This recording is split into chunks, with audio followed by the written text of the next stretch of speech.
All right, it looks like I am officially live. Happy Wednesday. Happy Wednesday. I am Nicole Roan, your favorite capacity coach, and I'm here back for week 3 as I celebrate National Wellness Month. And today, I don't have a PowerPoint or anything like that is set up for you. I'm just going to be talking to you about mental wellness. And it's important to me because what I do as a capacity coach is really to help women to create sustainable success from the inside out. And I believe that our wellness, and specifically our mental wellness, is something that significantly impacts that. Excuse me as I clear my throat. So a couple of the things that I want to make sure that you know that we're going to be talking about today are, number one, the 7 signs that it's probably time for you to ask for some help when it comes to your mental wellness. And I'm going to also tie in how mental wellness really impacts your overall capacity. So your time, your energy, your resources. And then I want to talk to you about where to get help. Now, this is really important to me because if you are following me, if you know anything about my story, me really hitting max capacity is what led me to be in this space as a capacity coach. And I don't think we talk enough about what that looks like from a mental wellness perspective. And so I want to share with you what some of those different signs are that if you are experiencing, if friends or family members are experiencing, that you're able to really recognize those and no longer just ignore or dismiss them, because it's essential. It really is essential, right? It's necessary that we understand where we are within our mental wellness.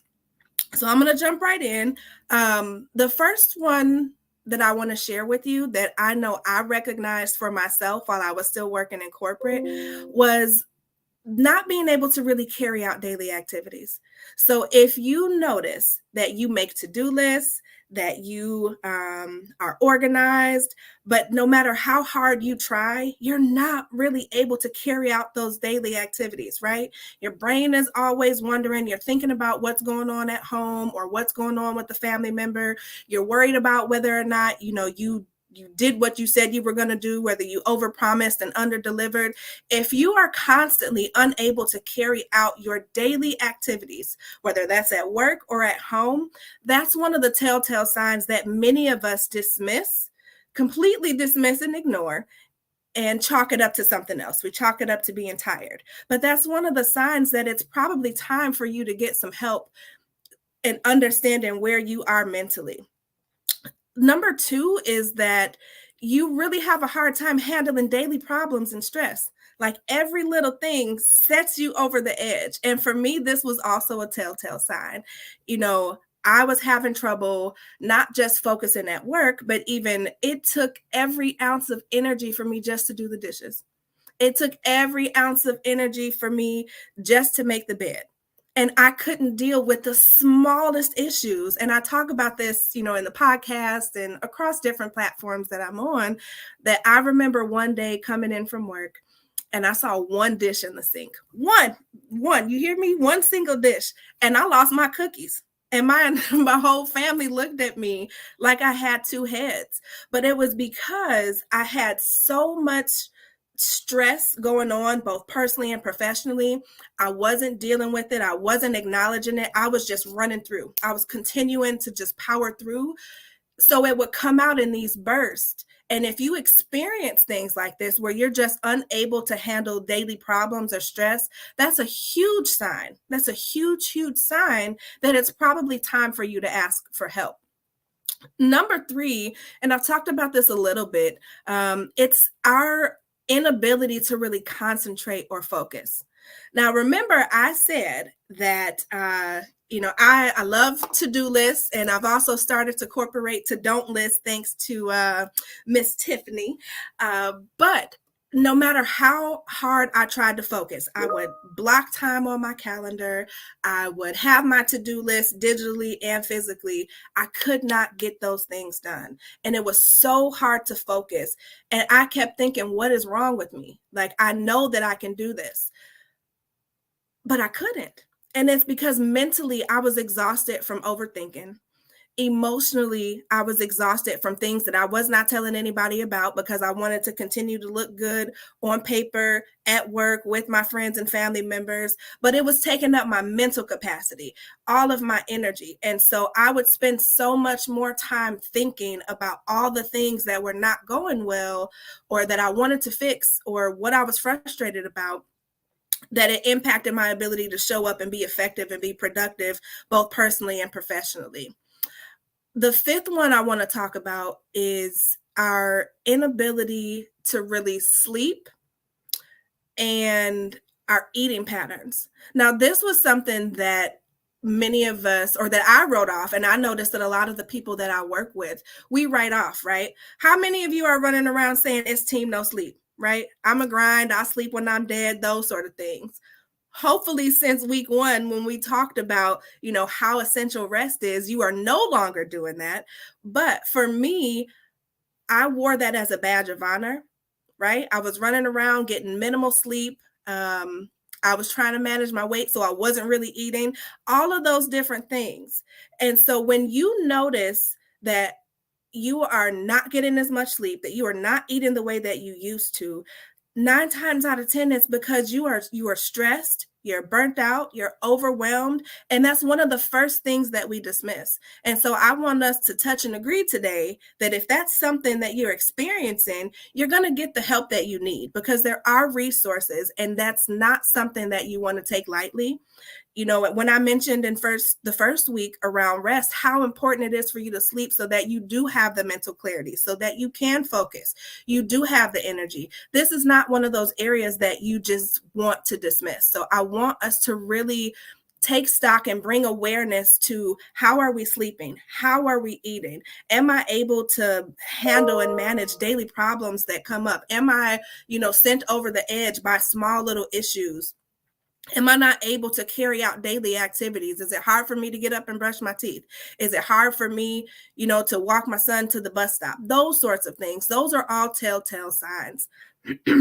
Another one that I want to share with you is social withdrawal, right? For all of my ones, right? If you are the one in your friend, family, work groups, you handle it all, you solve everybody's problems. If you're anything like me, I used to really retreat and go inward, and I didn't want to burden anybody else with what I was thinking and what I was feeling. And I also, out of shame and guilt and embarrassment, I didn't want to share any of those things. So I started to withdraw socially, right? I noticed that it had been 6 months since I talked to a girlfriend. It had been a year since I'd actually been out to hang out with my friends. Now, this was pre-pandemic, right? And so I didn't realize this until after getting my own help, that I had socially withdrawn. I wasn't interested in having conversations with friends. I would literally go to work, put my work mask on, do what I needed to do at work, come home, go to bed, rinse and repeat. If you notice that you are not talking to, hanging out, or doing the things that you would normally do with friends and family members, it's a sign that you're withdrawing, right? Socially. And that's something, again, that I don't want you to dismiss, because this could lead to, additional mental wellness concerns that turn into bigger things. And then last but not least, I want to talk about long-lasting sadness, anger, and irritability. Now, I'm not saying, if it's one day a week that you just huffing and puffing and mad or sad because, something recent happened. I'm talking about an extended period of time. Again, I didn't understand this or notice this until I went and got the help that I did from and angry and frustrated for years. And I was running around pretending and dismissing it and thinking that, oh, I only feel this way because I have some stuff going on in my marriage. Oh, I'm only feeling this way because, I have a child who suffers from migraines and a really busy ADHD child who bounces off the walls, right? But it was bigger than that. And it's because when we dismiss and ignore these things that they tend to get bigger and bigger. And so, as I've shared with you, I believe that our mental wellness is something that is essential for us to be successful, both personally and professionally. So if you are exhibiting any of these signs, I want you to go and get the help that you need. part of my journey, a big part of my journey was making the decision to actually go and get help. And in, I want to say, March of 2020, I went and I got help from my local behavioral health organization. And I was in an intensive outpatient program that helped me manage my stress, that helped me manage my anxiety. Before going to that, I didn't even realize that I had been for years, for many, many years, struggling with depression, anxiety, post-traumatic stress disorder because of all the things that I'd been through, right? And so that was a game changer for me. So I really want to encourage you to do the same thing, but there are a couple of different ways that you can do this. So let me give you some of the different tips on how you can get help. Number one is NAMI, which is the National Alliance of Mental Health or Mental Illness. And it's NAMI.org, which is NAMI.org. And this organization provides a ton of different resources to help you bring awareness to a variety of different mental health and mental wellness or even mental illness situations that come up. Because what my mental illness looks like may not look the same as yours, but it's a matter of bringing attention and bringing that awareness and having an honest conversation. And NAMI has a ton of resources that can help you. They also can help you provide or find different resources based on your location. So I really want you to check them out. Number two is your local behavioral health programs. So within each hospital, there are programs and systems. I remember not being able to sleep one night and I was Googling like most of us do, right? Googling YouTube University. Anybody else do that? Okay. I know I'm not alone. I was Googling my symptoms and it said that I was depressed and it said that I was anxious. So upon more Googling, my local behavioral health system had an actual assessment that I could take that was connected directly to the hospital. So when I took that assessment, I was so shocked. Like I get goosebumps thinking about it because I'm like, that depression is for weak people, right? That was my thought. Anxiety is for people who are not tough. But when you've been dealing with it so long and it becomes normal, that's how it impacts your capacity. You start to rationalize these different symptoms that you're having. So after taking that assessment, I actually went and I didn't say anything to anybody in my family. I called my husband from the waiting room and said, listen, I'm about to get some help because I feel like my chest is about to explode. I can't sleep. I can't eat. I'm angry. I'm frustrated, right? And all of these different things. And that started my mental wellness journey. The third place that I want to share with you, if you work in corporate, you likely have an employee, an EAP, right? EAP helps you because number one, it's confidential and it's 100% free. And most EAPs, it's Employee Assistance Program. Most of them have 24-hour counselors online to help you deal, yes, with crisis management, but even to help you find therapists. And 9 times out of 10, depending on the program that it is, those therapy sessions or those counseling sessions, you get a certain number free. I've had ones where there were 6 sessions free. I've had ones where there were 6 months free, but it's a free resource for you so that you can start to research and find the help that you need to help get your mental wellness together. If you need help with that, I'm always a DM away. Send me a message. I think we always all need support and help.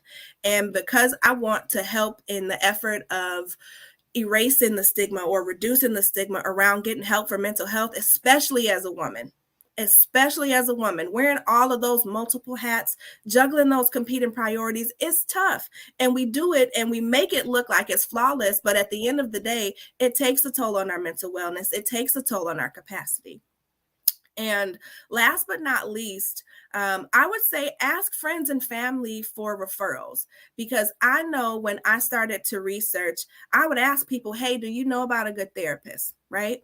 Do you know a good place where I could go and get some help? Because just like you use referrals for restaurants, for vacations, all of those different things, if you have people, trusted people in your family that have also sought out help for mental wellness, ask them who they've used. Okay, because this is going to be helpful for you to get your mental wellness together so that you can focus, so that you do have energy, so you can show up and be productive, so that you can sleep at night, and so that you can show up and do so in excellence in every single area of your life. And so I'll end with saying that as your capacity coach, my desire is that you really know how to understand what your capacity is, how to manage it, and taking care of your mental wellness is an essential part of that.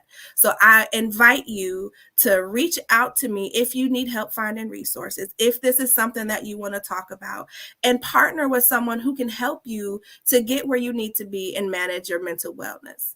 So until next week, I'm going to give you back your time. If there are questions, please reach out to me. I'm always a DM away. You know that you can also email me at hello@NicoleRoan.com, or you can go directly to my website and you can book some time to have a coffee chat with me. So I'm here. I hope this has been helpful for you. Make sure that you are sharing this with people that you know. And most importantly, if you are exhibiting these signs, if you're not able to carry out your daily activities, if you notice that your sleep is off, if your eating patterns are off, if you cannot focus and you're constantly stressed and worrying and all the things are swirling in your brain and it's impacting how you show up, it's time to get some help.